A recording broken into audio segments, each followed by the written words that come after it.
Right friends, welcome back once again to the revision class. This is 11th revision class. As I have already told you, we will go up to 30 revision classes, 30 Q&A discussions, and I am trying to include from next sessions onwards some new topics which I could not cover in my current affairs during the past 1 year. That is one thing, and so that the issues cannot be missed by all of you, especially pertaining to related events of current affairs. So, another important point is it requires a lot of time for analysis and all. So, here I would like to reduce some of the modules of regular current affairs for the next 4 weeks. During the next 4 weeks, I would like to reduce some of the modules of current affairs so that I can include more and more items. I can do more research as far as revision and Q&A is concerned. And this class you will have 4 per week. Today is 11th session, 12th will be on Thursday, 13th will be on Friday, and I will cover 30 classes before the preliminary commences, maybe 2-3 days before preliminary. And another important aspect is Wednesday I am not conducting these classes because there is a lot of responsibility on me to complete economy as well as economic survey, right. So, as to accomplish that task also, I am not conducting regular revision classes on Wednesday, and at the same time during the next 4 weeks I will try to reduce some of the current affairs sessions, not sessions, some of the current affairs modules during the next 4 weeks, so that I can spend more time on this revision as well as Q&A discussion for civil services, economy and economic survey, because these are the focus areas as far as students writing examinations are concerned. In this revision, I have taken some of the important critical aspects. So, let us take AstroSat. AstroSat is the first dedicated multi-wavelength space observatory. So, here it has got a mission life of 5 years, and one important aspect when you look at AstroSat is multi-wavelength observations of various astronomical objects, very important. And if you go further, here there are 5 payloads. Out of 5 payloads, 4 came from these institutions. Please go through the institutions, and majority of the payloads came from these institutions, and ISRO built just one of the 5 payloads for AstroSat. And here AstroSat will enable Indian researchers to work in the areas of high energy astrophysics, and at present before AstroSat scientists are dependent on more than one satellite data to analyze the celestial processes, but now one satellite, that is AstroSat, will give the multi wavelength data. And if you look at the electromagnetic spectrum, radio waves right up to gamma rays, this is in the order of increase of frequency.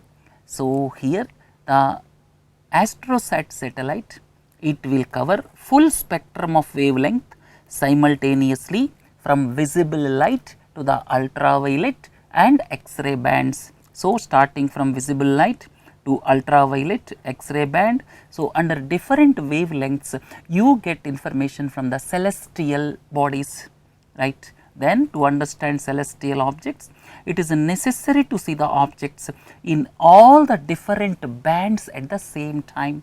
So, with AstroSat this became possible, and if you look further, to understand high energy processes in binary star systems containing neutron stars and black holes, estimate magnetic fields of neutron stars. So, for all these things this AstroSat mission in fact intended for, right.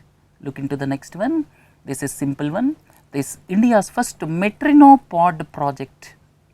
This metronopod project, it is personal rapid transit project that was approved by the Union government for Gurgaon, that is from Delhi Gurgaon border to Badshahpur Mod on Sohna road for 13 kilometers length. What is this metronopod project? These are personal rapid transit network. Here you see these are the pods, and they move on elevated corridors, or you can say they move They are small automated vehicles running at close intervals on guideway with docking stations. So, this is about Metrino pod project.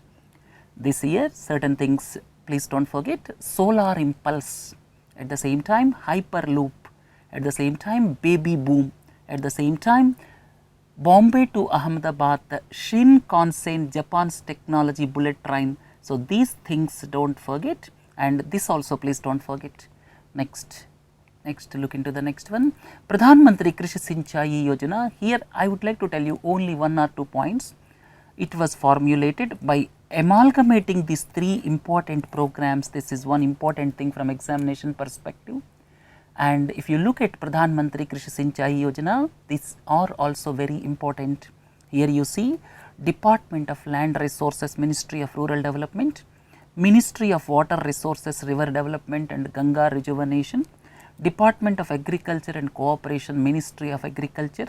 So, what are their rules and responsibilities? What are the aspects to be undertaken by these ministries? One is Rural Development Ministry, one is Ministry of Water Resources, the other one is Ministry of Agriculture. So, what are the responsibilities when you look at Pradhan Mantri Krishi Sinchai Yojana? So, you have to look at these aspects, that is why I have included this slide. Next one is here eliminating TB by 2025, all of you are familiar with, but 2 important points I would like to tell you. There are 2 drugs associated with this multi-drug resistant TB or extensively drug resistant TB. For this MDR TB or XDR TB, there are 2 drugs associated with curing the disease. One is Delamanid and Bedaquiline, and here please do not forget, these 2 drugs are intended for MDR TB or XDR TB. And one important point to note is Delamanid is yet to be registered in India, and Bedaquiline is available only at 6 centers in the country. So, these 2 things from examination perspective do not forget. Then India is going to redefine blindness, and here at present under the National Program for Control of Blindness, a person unable to count fingers from a distance of 6 meters is categorized as blind in India, but World Health Organization's stipulation is 3 meters. Because of this difference, we project higher figure of blindness in international forums, so as to integrate or so as to look at the aspect of not projecting high number of blind people. Now, India is aligned with the WHO guidelines of defining blindness.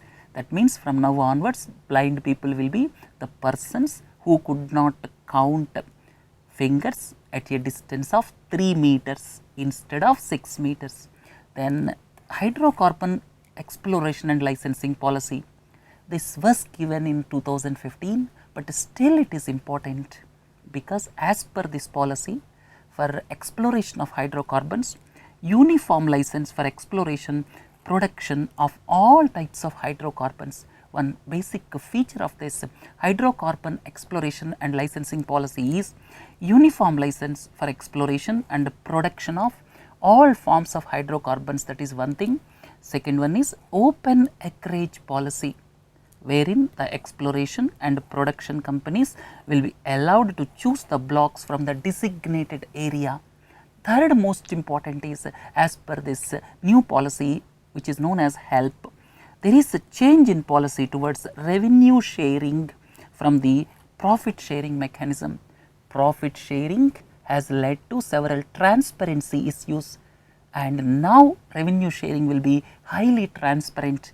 So, these are the important aspects of HELP.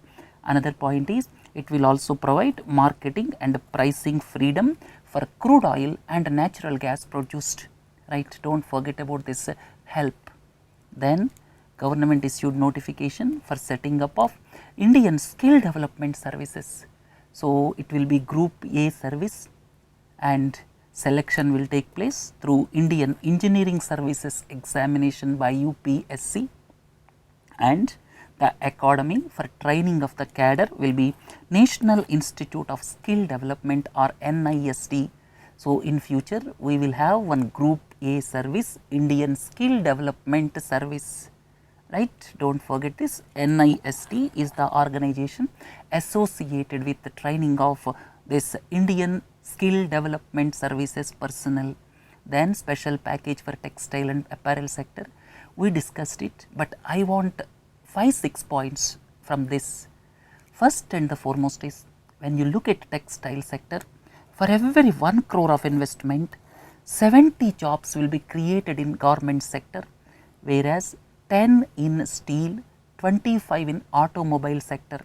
Here the job creation is very important. So, this is the difference between textiles and apparels. Please look into this picture. Then another important aspect is, during the past few years, Bangladesh and Vietnam overtook India's exports. Please look into this.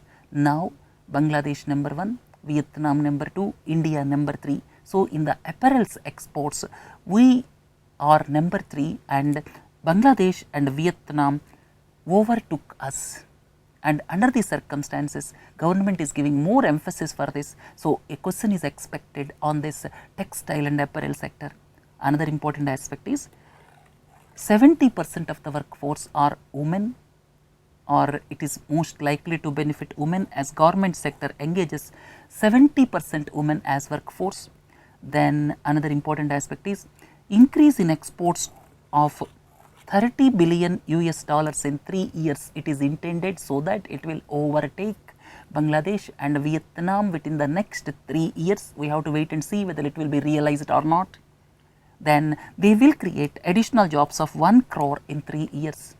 And if you go ahead, another important aspect is, government will bear the entire 12% of employers' contribution for EPF scheme for new employees of the garment industry for the first 3 years who are earning less than 15,000 per month. This is one thing.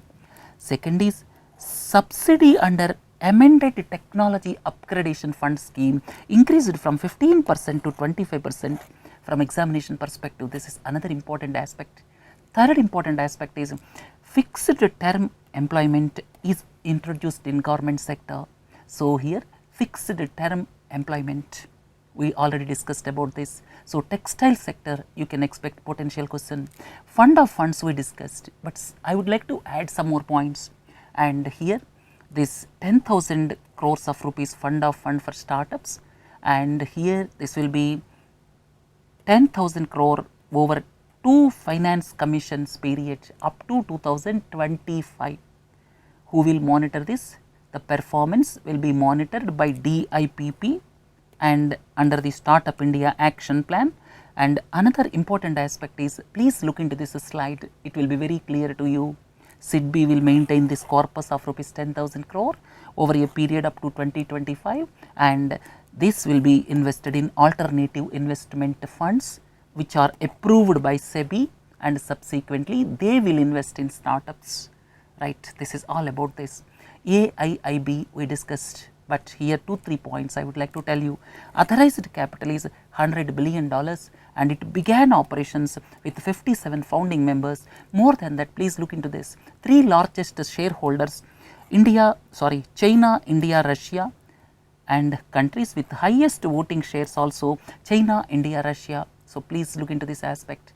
Government accepted 7th Central Pay Commission recommendations during the year.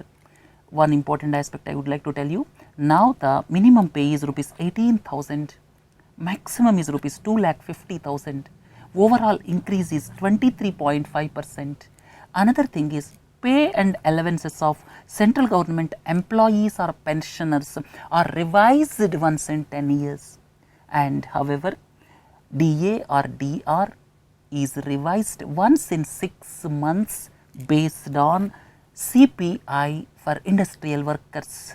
Who releases this? Labor Bureau releases this. So, these things are very important. If you look at pay commission recommendations, Monetary Policy Committee, how it was formed, all of you are familiar, 3 members and 3 external members, but by making amendments to RBI Act 1934 to facilitate establishment of monetary policy committee. So, in the Finance Act 2016, amendments to RBI Act were done. So, to facilitate establishment of monetary policy committee, this please go through it. 3 members, 3 external members who are experts in economics, banking, finance and monetary policy.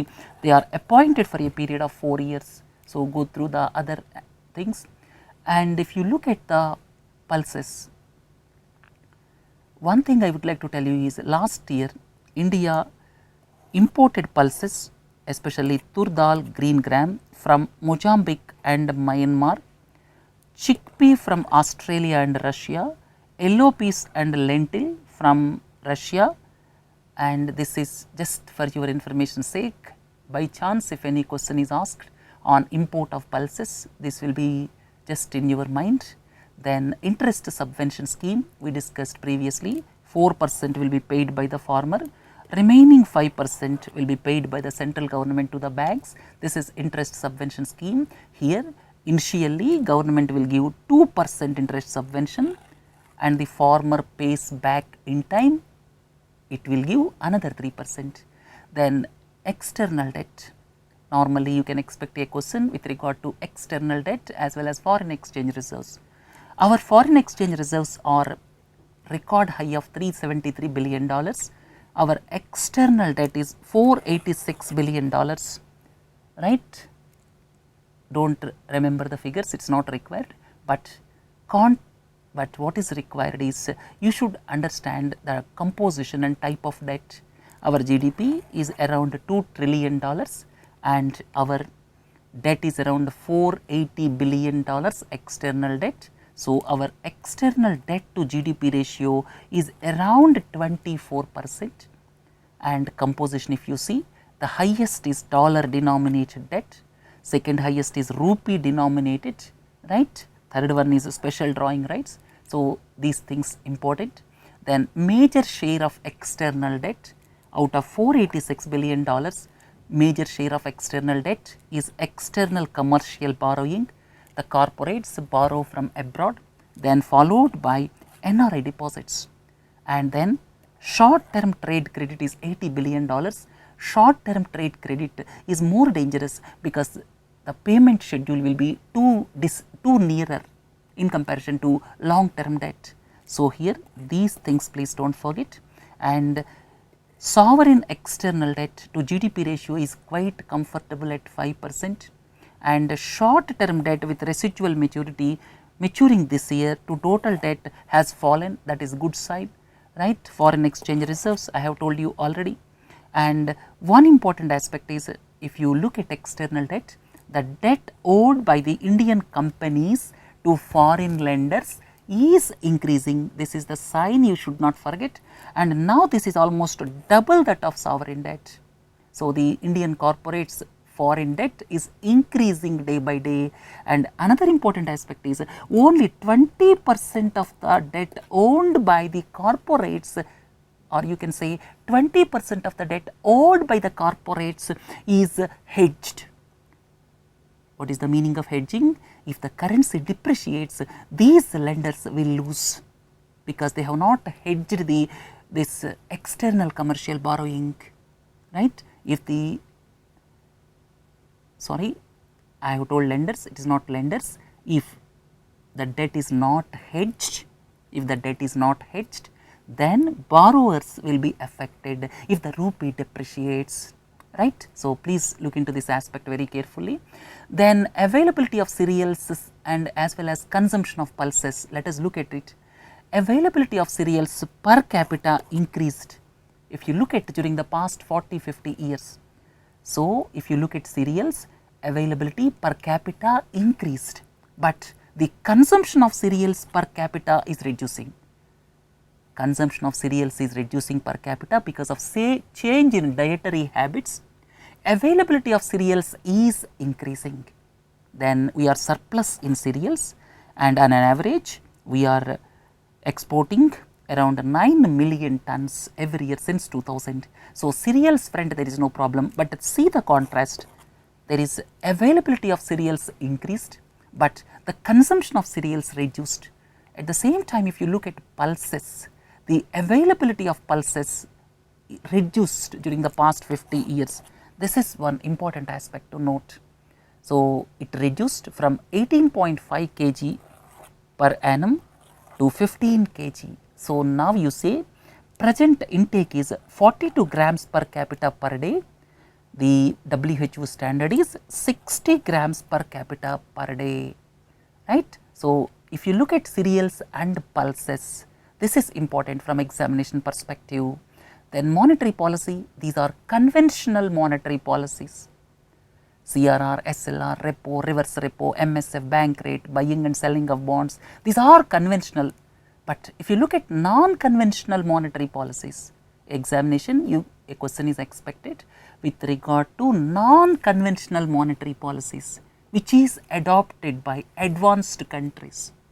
Quantitative easing, this reduction in interest rates by increasing the money supply.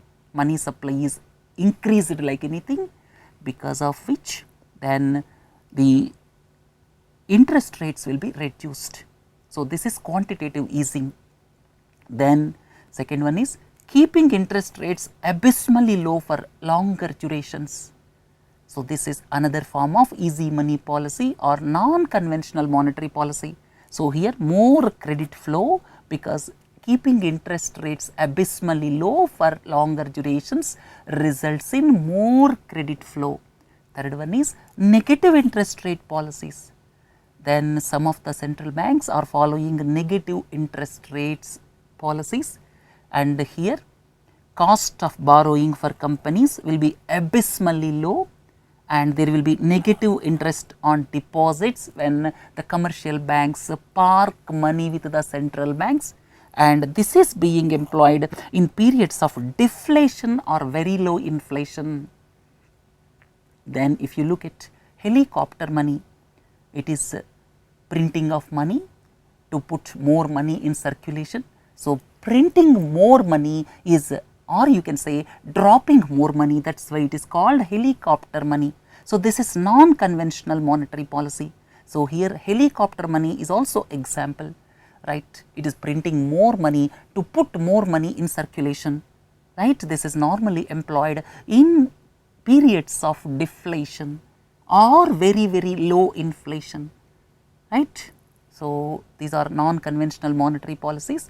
Then recapitalization of public sector banks, government promise. Why government is doing recapitalization of public sector banks? Because of the reason government is the majority shareholder. Then why recapitalization became necessary? Please go through this. Reserve Bank of India has gone for asset quality review almost 2 years ago. Subsequently, more and more loans were classified as bad loans. Subsequently, when the loan is classified as bad loan, more provisioning is required, right. So, more provisioning means they have to take out money from the profits and they have to keep it separate, and because of more provisioning, sometimes this reduction in capital take place. So, reduction in capital adequacy ratio takes place. So, this is the cycle what is happening, and here capital adequacy ratio is important and it is to be maintained 9%, right. Then look into the next one. There is an issue of US chicken legs and Indian poultry, and there was one case. WTO ruled in favor of USA and says India's avian influenza stipulations are inconsistent as well as discriminatory. And look here, what is avian influenza or bird flu? Avian influenza is infectious viral disease of birds such as ducks or geese. Sometimes they may spread to domestic poultry, and most of the avian influenza viruses do not infect humans, but some of them such as H5N1 have caused serious infections to the people, right. So, here highly pathogenic, low pathogenic, two types are there. So, now India committed, or India has to allow the chicken legs with low pathogenic bacteria, right. Look into the next one. Pellet guns are into the news. I have given various issues pertaining to pellet guns, and TVS and Prasad committee recommended Pava shells in place of pellet guns. So, pellet guns is into the news. Please go through this slide as well as this slide, and if you go ahead, Union Cabinet this year approved some 3,700 crore for National Automotive Testing and R&D Infrastructure Project, popularly known as NATRIP. Please go through this NATRIP. So, this is under the Ministry of Heavy Industries and Public Enterprises. That is one important aspect. And if you look at NATRIP, this is an initiative for establishment of global test centers in India. It is the initiative of Government of India in number of state governments and Indian automotive industry to create state-of-art testing, validation and R&D infrastructure in our country. So, the project aims at creating core global competencies in automotive sector. So, it facilitates seamless integration of Indian automotive industry with the world. So, it is the initiative for establishment of global test centers in our country. That is the main aim of NATRIP, please do not forget. Doping is into the news. Here, World Anti-Doping Agency is situated in Montreal, Canada, and doping in sports, what is the meaning? It is the use of banned athletic performance enhancing drugs or PEDs. It is unethical and prohibited by most international sports organizations, including International Olympic Committee. So, here if you look at India level, in India there is National Anti-Doping Agency. It is mandated to conduct in competition and out of competition tests, and it develops a test distribution plan, and here all athletes are responsible for any prohibited substance to be present in their sample. So, prohibited substances are here stimulants, steroids, diuretics, peptides and hormones, right. Please go through this slide. Then share of water transport. In India, the share of water transport in entire transport sector is just 3% or 3.5%. If you look at other countries, it is quite high, and here comparison of per cost ton, it is the least for water. Then another important point is logistics cost in our country, it is 18%. The government's goal is to bring it down to 12%. And then Sagarmala, I have given here, it is modernizing the port infrastructure with addition of 6 new ports along with capacity augmentation at existing ports, then port connectivity through rail corridors, freight friendly expressways and inland waterways. Then another important aspect is creation of 14 coastal economic zones and a special economic zone at JNPT in Mumbai with the manufacturing clusters to enable port led industrialization. So, this is very important. If you look at Sagarmala, then more about Sagarmala for development, here Sagarmala Development Company will be created. That is one important aspect. Remaining things I have given here. With this, today's lesson concludes, and we will meet once again on Thursday at 11 AM, because I require some more time for looking at all the aspects, for compiling the things, and I would like to compile the things which previously I have not covered in my current affairs, so that I want to make it totally a comprehensive revision class. So, 11th class completed. Please do join within few minutes for 11th Q&A session, and your 12th session will be on Thursday. Right friends, have a nice day. Thank you.